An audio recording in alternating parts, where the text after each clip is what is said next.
hate this planet. 3, 2, 1. Directing Borderlands, luckily I had the creators to take me through the game in years and years of Borderlands lore.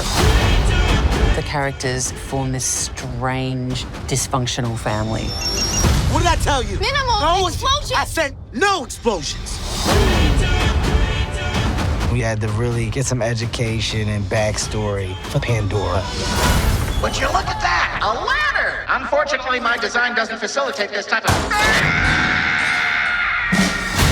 I am so psyched to be portraying Claptrap, the legendary robot.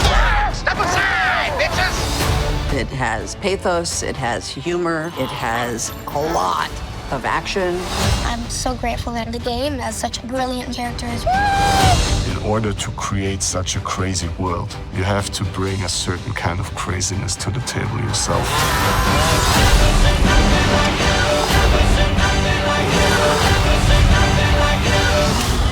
I want people to go, that is the best time I've had in a movie theater in years.